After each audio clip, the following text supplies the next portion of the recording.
Hey guys, my name's Lonnie. I'm a real alcoholic, and thanks for continuing with us. We're going to get started on chapter 2. There is a solution. And I guess you guys figured out that I'm not going into great detail about these events and about about different things in the book. Man, the book studies I've been to have been phenomenal, and we could sit there and we can go paragraph by paragraph and share experience upon experience and knowledge upon knowledge and just really get into some great details about this stuff. But I hope we're really hitting the points, the main context of these particular chapters, so that we can get the context of the message that this book is trying to give us. So, chapter 2, there is a solution. Excuse me. All right. We of Alcoholics Anonymous know thousands of men and women who were once just as hopeless as Bill. Nearly all have recovered. They have solved the drink problem. And the next highlight. The feeling of having shared in common peril is one element in the powerful cement which binds us. But that in itself would never have held us together as we are now joined. The tremendous fact for every one of us is that we have discovered a common solution. We have a way out on which we can absolutely agree, and upon which we can join in brotherly and harmonious action. This is the great news this book carries to those who suffer from alcoholism. Now, in that last reading there, the fact that we all shared this common peril, right? We were on our way out. We were hitting rock bottoms, man. Some of us were close to death, and we escaped that. That is a driving force in this element that binds us together. We have this common bond of alcoholism. We have a common bond that we suffer from a physical illness. That when we put alcohol in our bodies, we develop a craving. We have a mental obsession that whenever we do manage to get dry, we can't stay away from it. And we all escape that, right? I mean, that is a common bond. But it goes on to tell us it would in itself would never have held us together as we are now joined. The tremendous fact for every one of us is that we have discovered a common solution.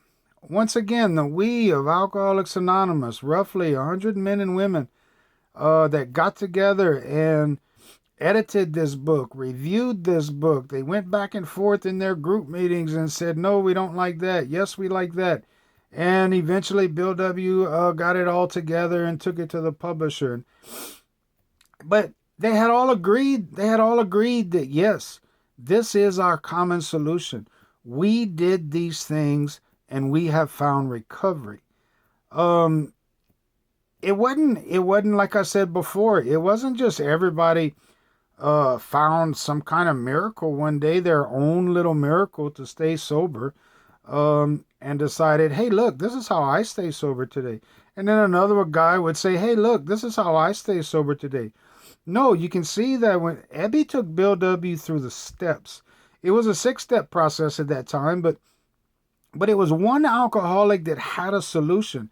This man whose eyes were clear, his skin was glowing, he had some confidence about him. He had experienced something, and he came to pass that along to Bill if Bill cared to have it. And Bill went through the process. He went through this process. And Bill got what his friend Eddie got. And then Bill carried this very same message to Dr. Bob. Dr. Bob got what everybody got, right? Carried the same message to Clarence Snyder. And Clarence Snyder got what everybody else got. Clarence Snyder carried it to Helen Lamont. She carried it to me. And we all got what everybody else got, which is sobriety, which is a connection with with God that enables us to find peace and comfort. And so there was a common solution, guys, to this problem of alcoholism that they had found. And they all practiced that common solution. And that's what this book carries to others. So they go on to say that this illness of this sort, and we have come to believe it an illness, involve those about us in a way which no other human sickness can. It says if a person has cancer, people feel sorry for them. We're very empathetic with somebody that gets a physical disease, and any kind of disease, not just a cancer. And we know for the most part that they're struggling against something that is beyond their control. But it's not so true with the alcoholic, man. The alcoholic, um, we go about, man, and we destroy other people's lives with our alcoholism. The financial insecurity, the disgusted friends, our employers, our poor children, the warped lives of blameless children. Um, Man, anybody that touches us as alcoholics, even though we have a physical disease, anybody around us is affected, and their life is severely affected. And so they were pointing out that um, our alcoholism, number one, is misunderstood by society, right? But number two, the damage that we do to other people because of this disease is a lot more than having a cancer, having a some type of other physical ailment that's chronic and deadly. Ours literally destroys other people also.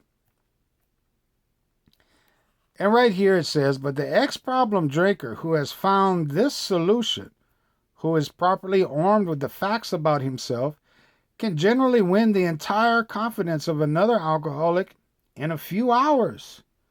Until such an understanding is reached, little or nothing can be accomplished.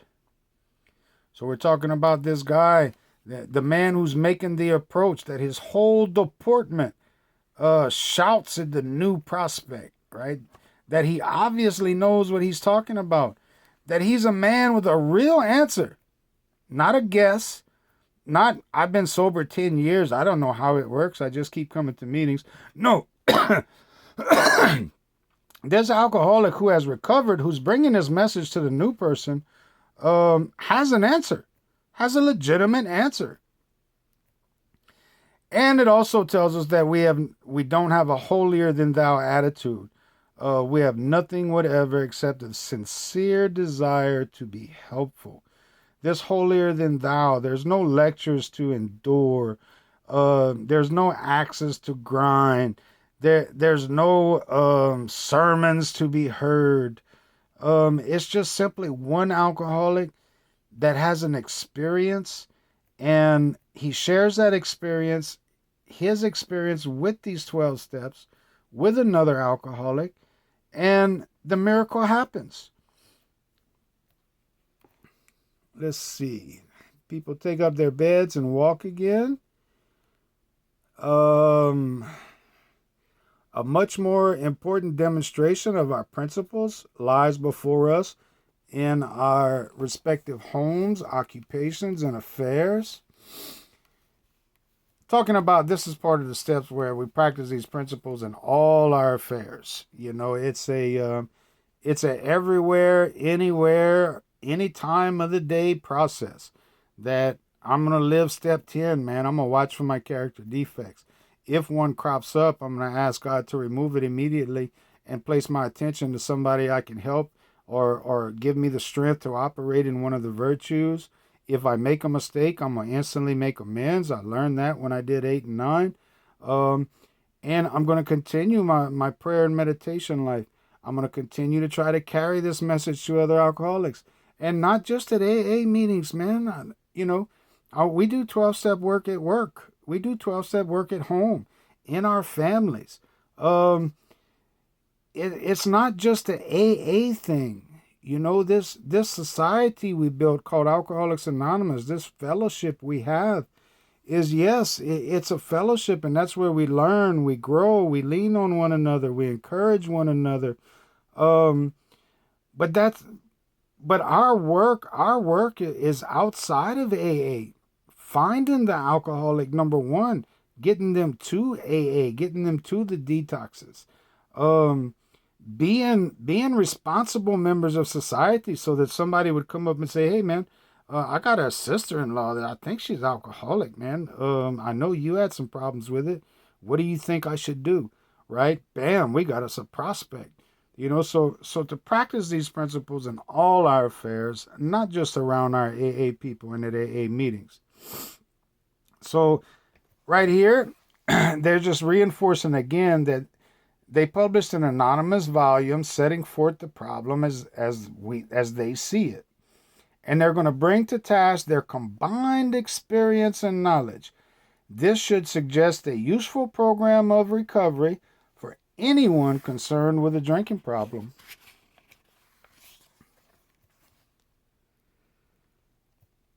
Okay, our very lives as ex-problem drinkers depend on our constant thought of others and how we may help meet their needs. Another part of our solution, man, is this constant thought of others. This strenuous self-sacrifice that Ebby told Bill that we had to do. This principles before personalities with our fellow AA members. I just heard a lady say, and it was real important, that there's no fighting in the lifeboat, man. We all come out of this shipwreck. We're in the lifeboat, and we can't fight in this lifeboat, or else we're going to fall out and we'll drown. So we have this constant thought of others and how we're going to meet their needs. Once again, somebody might ask, what do I have to do? All right, man, I heard your story. Yeah, I relate. Yeah, you got my confidence, man. I want to do this thing. What do I have to do? Well, it's the purpose of this book to answer such questions specifically. All right, so they're selling us on this book, man. They're really selling us that they put something together that they believe can help millions and millions, which it has. Helped millions and millions of chronic alcoholics recover. Okay, bottom of page 20. Now we're getting into some serious shit here. Moderate drinkers have little trouble giving up liquor entirely if they have good reason for it. They can take it or leave it alone. Then we have the certain type of hard drinker. He may have the habit badly enough to gradually impair him, physically and mentally. It may cause him to die a few years before his time. If a sufficiently strong reason, ill health, falling in love, change of environment, warning of a doctor, becomes operative, this man can also stop or moderate. Although he may find it difficult and troublesome, and may even need medical attention. But what about the real alcoholic? He may start off as a moderate drinker. He may or may not become a continuous hard drinker. But at some stage of his drinking career, he begins to lose all control of his liquor consumption once he starts to drink. Okay, our three different types of drinkers here, man. These moderate drinkers, all right? Some of these are potential alcoholics. They just haven't quite figured it out yet. Some of them are not. These moderate drinkers, they can take it or leave it alone. No problem, no issue, right? These hard drinkers, man, even more potential than the moderate. But this hard drinker, okay, this hard drinker can resemble the alcoholic, man, the DUIs, the divorces, the job losses, having to go to detox, may even need medical attention to separate from alcohol. But what happens with this heavy drinker is this heavy drinker has a good reason, man. He has a good reason. I lost my job. I got a DUI. I spent 5 years in prison. Whatever his reason, I'm falling in love, I'm engaged, and if she sees me that drunk again, the engagement's off. And so what do? They stop or they moderate. Now, this stopping part, some of them do just stop and never pick up a drink again. They do not need a spiritual experience. They do not need the 12 steps of Alcoholics Anonymous. They can resemble alcoholics. They can look like alcoholics. They can drink so hard that it might take some years off of their life. They can drink so hard that they develop medical problems and they may need some medical attention. But give them a good reason and they quit. And that's just all there is to it. They have no trouble. I have a reason to quit and I quit. So this real alcoholic they talk about, once we begin to drink, there's some stage in our drinking career that we begin to lose all control of our liquor consumption once we start to drink. And they go on to tell us about this Jekyll and Hyde, how sometimes, man, most of us were intelligent, friendly, good people. But you get the alcohol in us and we just become insanely drunk. It tells us how most of us just drank ourselves into the next morning, and when we should be sleeping, we're up drinking again, going to work, that type of stuff, right? It talks about this real alcoholic that he's hiding his bottles all over the house, those stealth bottles. We might start using a combination of high-powered sedatives and liquor. Oh, there we go with this alcoholic addict again. I don't know why we're kicking drug addicts out of AA. It's all over in the book. So then comes a day when he can't stay sober, and he gets drunk all over again. So he goes to the doctors, right? And he begins to appear at the hospitals and the insane asylums. So the problem is why does he behave like this, man? We know time and time again has proven that we cannot control our drinking, and deep down inside we kind of know it, right? So why is it that he takes that one drink? Why can't he stay on the water wagon? So it goes on to tell us that we know why the alcoholic keeps away from the drink, as many do for months or years.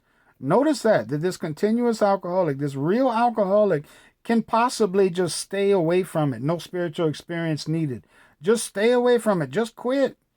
Have enough fear, have enough willpower, whatever. But they can stay away for months or years, and he reacts much like other people. But we're equally positive that once he takes alcohol, whatever, into his system, something happens in the bodily and mental sense, which makes it impossible for him to stop. The experience of any alcoholic will abundantly confirm this. These observations would be academic and pointless if our friend just never took the first drink, thereby setting in this terrible motion, this cycle.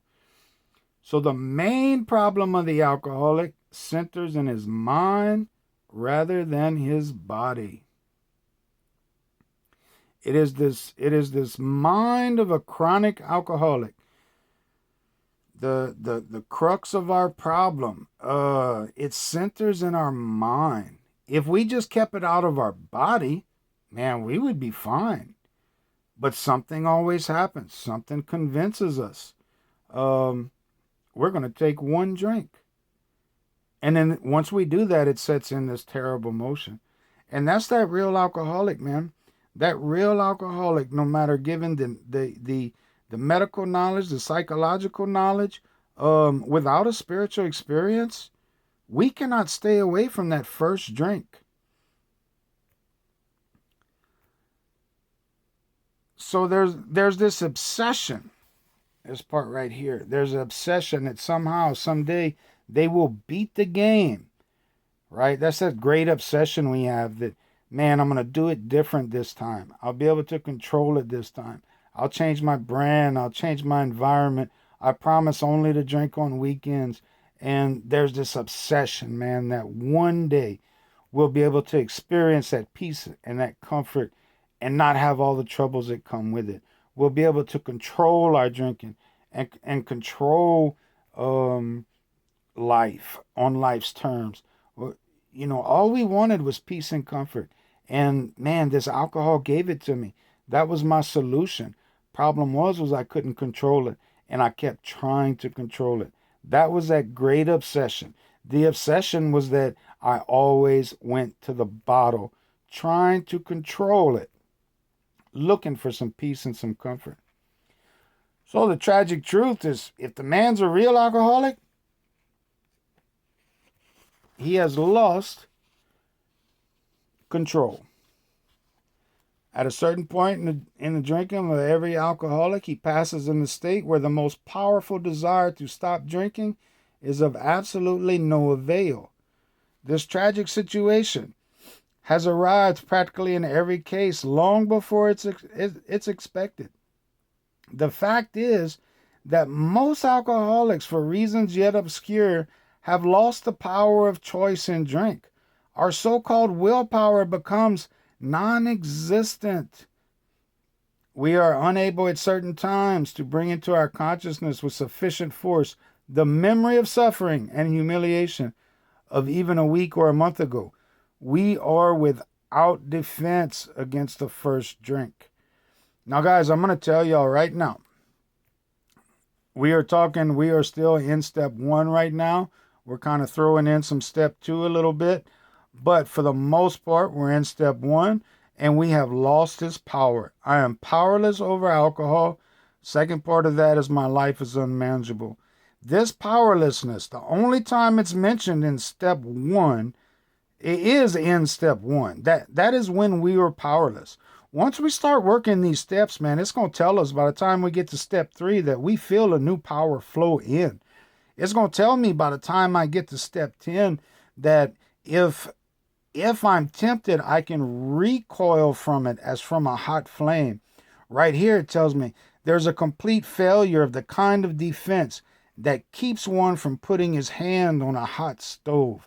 That's how powerless I was, okay? That's the analogy of my powerlessness. But by the time I get to step 10, I don't put my hand on the hot stove no more. I've been returned to sanity. I've been returned to my senses, to a reasonable state of mind where, if tempted, I can recoil from the hot flame instead of putting my hand on it. So I just want to leave y'all with that. We're going to end there on this page 24, and we'll pick up on page 25, the next little clip.